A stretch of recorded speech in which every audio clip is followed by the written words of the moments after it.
दोस्तों नमस्कार। आज हम लोग बिहार दरोगा, साथ ही बिहार एसएससी और बीपीएससी आगामी जो होने वाला है 30 सितंबर को, उसके रिगार्डिंग हम लोग आज से एक सीरीज़ शुरू किए हैं जिसमें प्रत्येक दिन 2 वीडियो आएगा। एक मॉडर्न इंडिया का और एक पॉलिटी का भी चलेगा तत्काल 8-10 दिनों तक। जब ये कंप्लीट हो जाएगा तो फिर हम दूसरा सब्जेक्ट लेकर के आएंगे। और बिहार दरोगा स्पेशली इसमें 60 दिन का प्लानर चल रहा है, जिसमें हम प्रयास करेंगे कि 60 दिन के अंदर में आप लोगों को फ्री ऑफ कॉस्ट 100% बिल्कुल ऑथेंटिक मटेरियल प्रोवाइड करा सकूं और आप लोग एक अपना सीट जो है सुरक्षित कर सकें। चलिए तो बिना देरी के वीडियो को स्टार्ट करते हैं। आज हम लोग देखेंगे पॉलिटी के अंतर्गत महत्वपूर्ण अनुच्छेद, जहां से 1 या 2 क्वेश्चन, ये जो मैंने एग्ज़ाम का नाम लिया, चाहे बिहार एसएससी हो, बिहार दरोगा हो, बिहार बीपीएससी वाला जो है, या फिर टीआरई 4 भी है, या फिर रेलवे, इवन रेलवे जो है एसएससी है, ये सब में एग्ज़ाम में सामान्य रूप से महत्वपूर्ण होने वाला है ये वीडियो।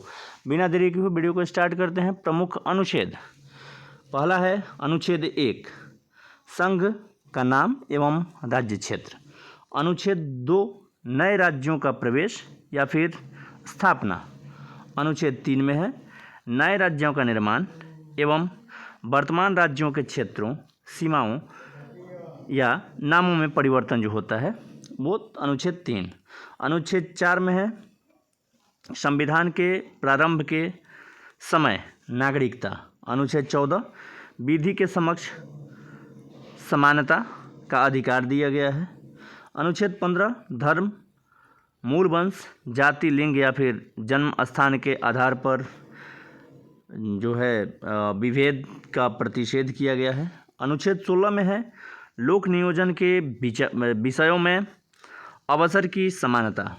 अनुच्छेद 17, अस्पृश्यता का अंत है। अनुच्छेद 18 में उपाधियों का अंत है। अनुच्छेद 19 में है वाक स्वतंत्रता आदि विषयक कुछ अधिकारों का संरक्षण। अनुच्छेद 20 में है अपराधों के लिए दोष सिद्धि के संबंध में संरक्षण। नेक्स्ट है अपना अनुच्छेद 21, प्राण एवं दैहिक स्वतंत्रता का संरक्षण है। अनुच्छेद 21 का है 6 से 14 वर्ष के सभी बच्चों को निःशुल्क एवं अनिवार्य शिक्षा का प्रावधान ये अनुच्छेद करता है। ठीक है। नेक्स्ट है अनुच्छेद 22। अनुच्छेद 22 जो है ये कुछ दशाओं में गिरफ्तारी एवं निरोध से संरक्षण। ठीक है, सॉरी, ये निषेध है। कुछ दशाओं में गिरफ्तारी एवं निषेध से संरक्षण है। अनुच्छेद जो 23 है ये मानव जो है दुर्व्यापार एवं बालात श्रम का प्रतिषेध करता है। अनुच्छेद 24 है कारखानों आदि में बालकों के नियोजन का प्रतिषेध करता है। अनुच्छेद 25 में है अंतःकरण की ओर धर्म के अबाध रूप से मानने, आचरण एवं प्रचार करने की स्वतंत्रता है। अनुच्छेद 29 जो है 29, अल्पसंख्यक वर्गों के हितों का संरक्षण। अनुच्छेद 32 है संवैधानिक उपचारों का अधिकार। अनुच्छेद 39 है राज्य द्वारा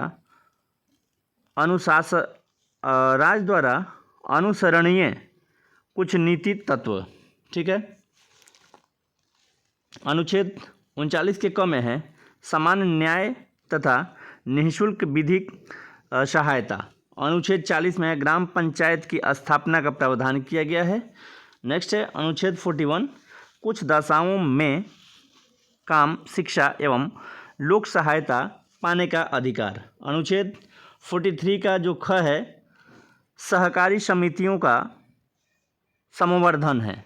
अनुच्छेद 44, नागरिकों के लिए एक समान सिविल संहिता यानी यूनिफॉर्म सिविल कोड का प्रावधान।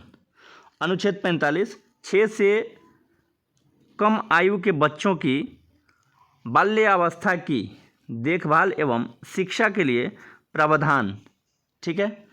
अनुच्छेद 48 का क, पर्यावरण का संरक्षण एवं संवर्धन एवं वन तथा वन्य जीवों की रक्षा। अनुच्छेद 50, कार्यपालिका से न्यायपालिका का पृथक्करण। अनुच्छेद 51 के अंतर्गत अंतर्राष्ट्रीय शांति एवं सुरक्षा की अभिवृद्धि। अनुच्छेद 51 के क में मूल कर्तव्य का प्रावधान है। अनुच्छेद 52 में है भारत का एक राष्ट्रपति होगा। अनुच्छेद 55 में है राष्ट्रपति के निर्वाचन की पद्धति। अनुच्छेद 57 में है पुनर्निर्वाचन के लिए पात्रता। अनुच्छेद 58 में है राष्ट्रपति पद की योग्यता।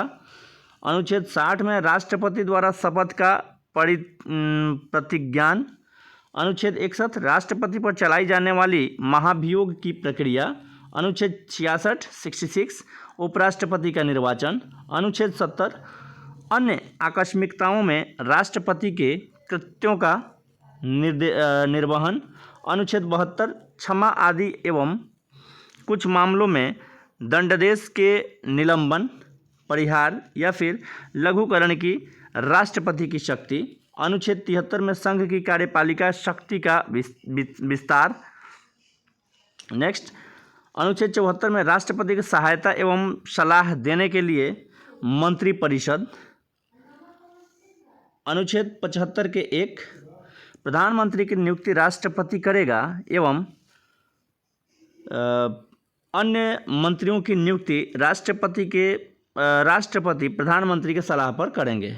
नेक्स्ट है अनुच्छेद 76 भारत का महान्यायवादी। अनुच्छेद 79 संसद के गठन का प्रावधान है। अनुच्छेद 80 में राज्यसभा की संरचना।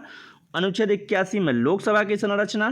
अनुच्छेद 83 के 1 में है जो है राज्यसभा के एक अस्थायी सदन के रूप में जो उसका प्रावधान किया गया है। अनुच्छेद 84 में है संसद की सदस्यता के लिए अर्हताएं यानी पात्रता। अनुच्छेद 85 में है संसद के सत्रावसान एवं विघटन का प्रावधान किया गया है। अनुच्छेद 101 के 1 के अंतर्गत क्या किया गया है कि लोकसभा अध्यक्ष अपने निर्णायक मत का प्रयोग करेंगे कब? जब पक्ष और विपक्ष का वोट जो है किसी मुद्दे पर टाई हो जाता है अर्थात बराबर हो जाता है, तब लोकसभा के अध्यक्ष हैं उनका जो मत होगा वो निर्णायक होगा। 108 अनुच्छेद 108 के अंतर्गत है कुछ दशाओं में दोनों सदनों की संयुक्त बैठक, ये राष्ट्रपति बुलाते हैं और लोकसभा के जो अध्यक्ष हैं इसकी अध्यक्षता करते हैं। अनुच्छेद 109 में है धन विधेयकों के संबंध में विशेष प्रक्रिया जो दिया हुआ है। अनुच्छेद 109 धन विधेयक की परिभाषा पूछे तो 110 में है। 112 में है वार्षिक वित्तीय विवरण जिसको हम लोग बजट बोलते हैं। बजट शब्द का प्रयोग कभी भी संविधान में नहीं किया गया है, लेकिन ये इसी को हम लोग अनुच्छेद 112 के तहत वार्षिक वित्तीय विवरण जो है जिसको बजट कहा जाता है प्रस्तुत होता है। ठीक है। अनुच्छेद 117 है वित्त विधेयकों के बारे में विशेष उपबंध किया गया है। अनुच्छेद 122 इसके अंतर्गत न्यायालयों के द्वारा संसद की कार्यवाहियों की जांच न किया जाना। अनुच्छेद 123 संसद के विश्रांतिकाल में अध्यादेश प्रख्यात करने की राष्ट्रपति की शक्ति। अनुच्छेद 124 के अंतर्गत उच्चतम न्यायालय की स्थापना एवं गठन का प्रावधान। अनुच्छेद 129 के अंतर्गत उच्चतम न्यायालय का अभिलेख न्यायालय के रूप में होना। अनुच्छेद 137 उच्चतम न्यायालय की पूर्वावलोकन जो होता है, पुनराविलोकन जो कि रिव्यू पिटीशन जो होता है उसकी जांच करना।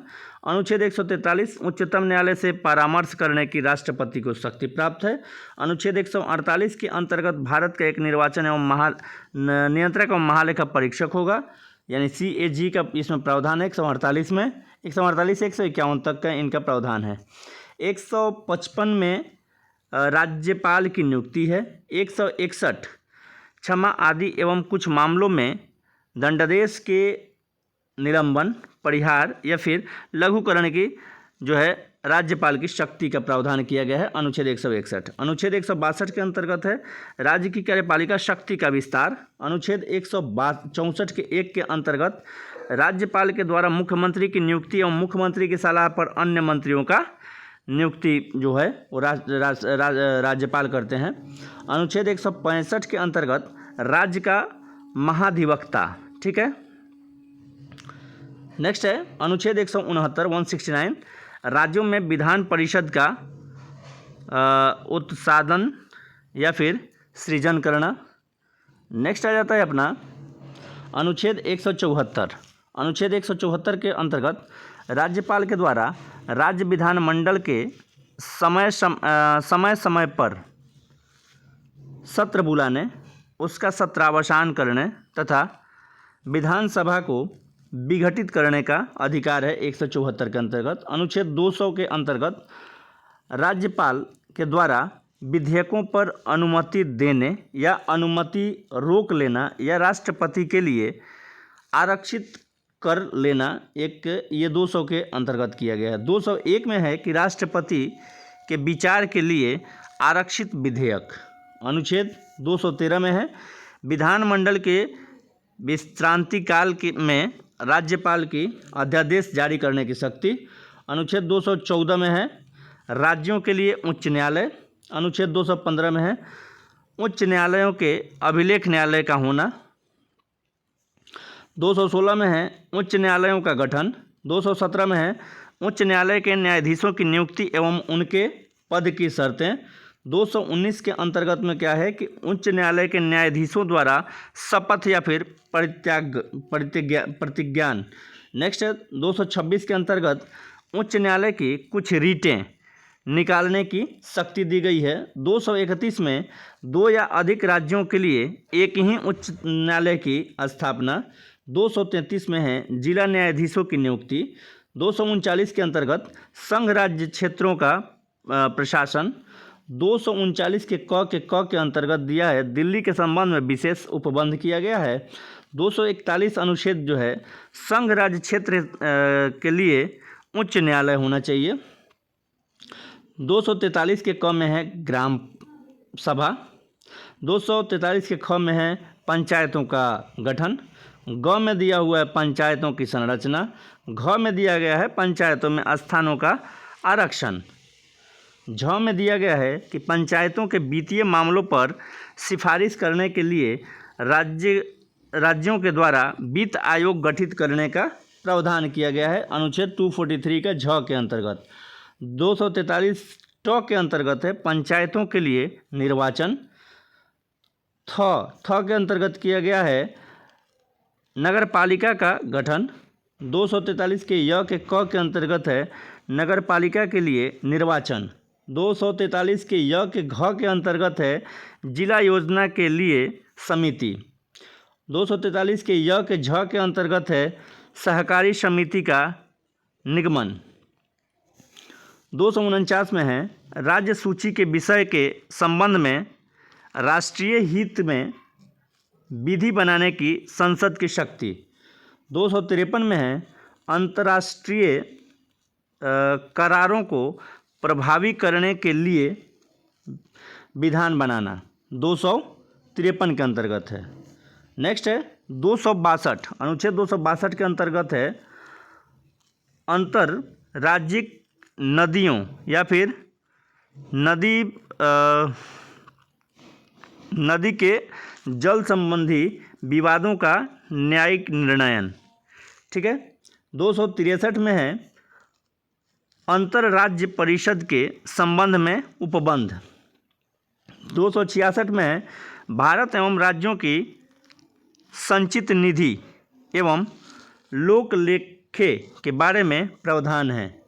267 में है कि भारत की आकस्मिक निधि। ठीक है। नेक्स्ट है 280 में वित्त आयोग का गठन है। 300 के क में है विधि के प्राधिकार के बिना व्यक्तियों को संपत्ति से वंचित न किया जाना। 312 में जो है अखिल भारतीय संघ है, अखिल भारतीय सेवाएं हैं। 315 में है संघ एवं राज्य के लिए लोक सेवा आयोग। अनुच्छेद 324 में है निर्वाचनों के अधीक्षण निर्देशन एवं नियंत्रण का निर्वाचन आयोग में निहित होना। अनुच्छेद 326 में प्रावधान किया गया है कि लोकसभा एवं राज्य की विधानसभाओं के लिए निर्वाचनों का वयस्क मताधिकार के आधार पर होना। 330 में दिया गया है कि लोकसभा में अनुसूचित जाति एवं अनुसूचित जनजाति के सीटों का आरक्षण किया गया है। 330 के क में है लोकसभा में महिलाओं के लिए स्थानों का आरक्षण। 331 में है लोकसभा में आंग्ल भारतीय समुदाय या फिर प्रतिनिधित्व का प्रतिनिधित्व है 104 संविधान संशोधन अधिनियम के 2019 के द्वारा इसका निष्प्रभावी किया गया है। 332 में है कि राज्यों की विधानसभाओं में अनुसूचित जाति एवं अनुसूचित जनजाति के लिए स्थानों का आरक्षण। 332 के क में है कि राज्य के विधानसभाओं में महिलाओं के लिए आरक्षण का प्रावधान किया गया है। ठीक है, नेक्स्ट है 333 में राज्यों की विधानसभाओं में आंग्ल भारतीय समुदाय का प्रतिनिधित्व 104 संविधान संशोधन के द्वारा यह भी निष्प्रभावी किया गया है। 338 अनुच्छेद 338 में राष्ट्रीय अनुसूचित जाति आयोग का गठन। 338 के क में है राष्ट्रीय अनुसूचित जनजाति आयोग का गठन है। 338 के ख में है पिछड़े वर्ग के लिए राष्ट्रीय आयोग। नेक्स्ट है 340 में पिछड़े वर्ग की दशाओं के अन्वेषण के लिए आयोग की नियुक्ति। 343 में है संघ की राजभाषा हिंदी एवं लिपि देवनागरी की घोषणा की गई है। 344 में राजभाषा आयोग का गठन किया गया है। अगला है अनुच्छेद 350 के अंतर्गत है प्राथमिक स्तर पर मातृभाषा में शिक्षा की सुविधाएं। 350 के ख के अंतर्गत है भाषाई अल्पसंख्यक वर्गों के लिए विशेष प्राधिकारी। अनुच्छेद 352 में जो है राष्ट्रीय आपात की घोषणा युद्ध या फिर बाह्य आक्रमण या फिर सशस्त्र विद्रोह की स्थिति में। अनुच्छेद 356 में है राज्यों में संवैधानिक तंत्र के विफल हो जाने की दशा में उपबंध किया गया यानी राष्ट्रपति शासन। अनुच्छेद 360 में वित्तीय आपातकाल घोषित करने का प्रावधान। अनुच्छेद 368 में है संसद के संविधान का संशोधन करने की शक्ति एवं प्रक्रिया। तो इस प्रकार से यह जो अनुच्छेद है इससे बाहर कोई भी क्वेश्चन नहीं जाने की संभावना है 99.9%। आप लोग इस वीडियो को बार बार देखें, एक बार, दो बार, तीन बार, चूँकि मैं फास्ट कराया हूँ और आप लोग रुक करके या फिर धीरे धीरे करके इसको समझने का प्रयास करें। और इसका एक ही उपाय है, इसको बार बार देखना और इसको अपने दिमाग में बैठा लेना, क्योंकि इससे ज़्यादा समराइज हम करेंगे तो बहुत कुछ छूट जाएगा। ठीक है, तो वीडियो को आप लोग देखिए, लाइक शेयर सब्सक्राइब कीजिए और दोस्तों के साथ अपना शेयर भी कीजिए। Thank you for watching this video.